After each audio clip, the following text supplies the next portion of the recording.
Hello everyone, I'm Alan. Welcome to my new podcast, Poetry to the Brim, where we explore the fullness of things through poetry. The name of the podcast refers to what poetry can do to us. By plumbing into the far corners and forgotten edges of life, poetry can fill us to the brim, allowing us to experience the fullness of life and to revere and love the things in it. Rupert Spira, a teacher of non-duality I admire, often describes happiness as an absence of a sense of lack. I'm not sure if he was the first to define it like this, but it's a definition I come back to time and time again. This perspective of happiness suggests that there is no lack if we are paying the right kind of attention to things. On this view, what we have is good enough, abundant already, and that it's our resistance to what we seemingly don't have or unfortunately do have that begets our feelings of unhappiness. So in this podcast, we will be entering into the poet's awareness. In doing so, we may ourselves feel full and without such a sense of lack, if only for those few minutes when we lose ourselves in the poem. Today I'll be reading the poem Fill and Fall by Lee Young Lee. He's one of my favorite poets. This one is taken from his darkly seductive collection, Book of My Nights, published in 2001.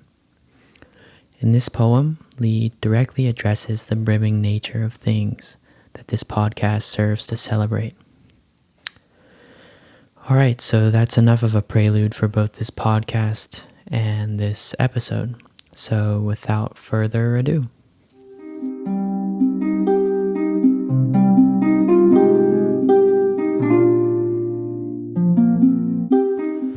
Fill and Fall by Lee Young Lee. As long as night is one country, on both sides of my window, I remain a face, dreaming a face, and trace the heart's steep path, night and falling. There's no place my hand full of its own going away ever found along a body falling beside me. And the way to the crowning grapes lies sealed to all but one who's heard what nights are for, falling as water falls to fill and fall, overwhelming basin after basin, as each must kneel inside himself to find the tiered slopes, only brimming masters.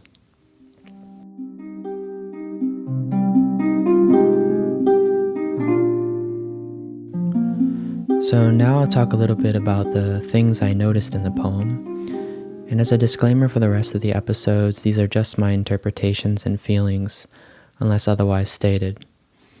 There's nothing necessarily right about what I say. What struck me first in the poem was the turn when Lee says what nights are for. Falling as water falls to fill and fall. I love how he carries the language down the page. The form almost accompanies us through the feelings of loss and falling, while it does so for the speaker too. There's a sort of unspoken empathy here. The speaker knows that falling inevitably occurs in life, whether it be our failing at a particular task, or our own ego getting in its own way, or losing something we love. Loss accentuates the good that we once had, and failures make future success what it is, that much more sweet.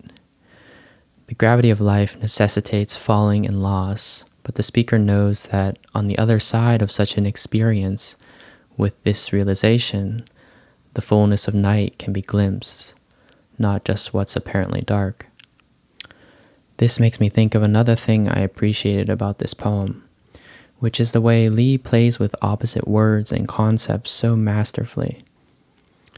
In the stanza, "There's no place my hand full of its own going away ever found along a body falling beside me," he uses the word fool in a negative way, suggesting that if the speaker is obsessed with his own going and going away, everything will seem dark, conventionally speaking.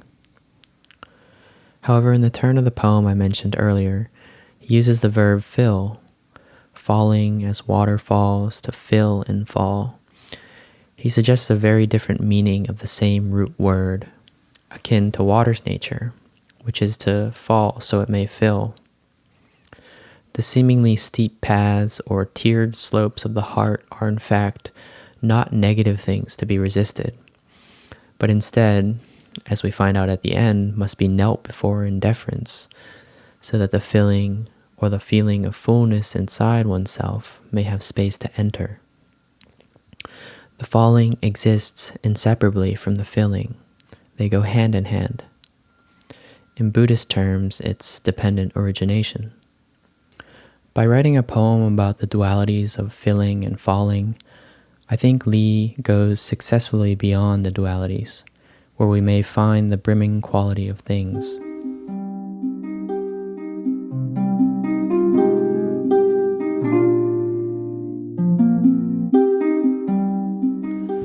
Fill and Fall by Lee Young Lee.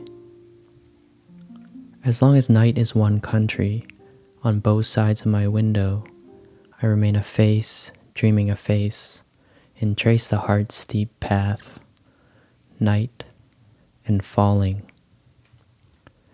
There's no place my hand, full of its own going away, ever found along a body falling beside me. And the way to the crowning grapes lies sealed to all but one who's heard what nights are for, falling as water falls to fill and fall, overwhelming basin after basin, as each must kneel inside himself to find the tiered slopes, only brimming masters.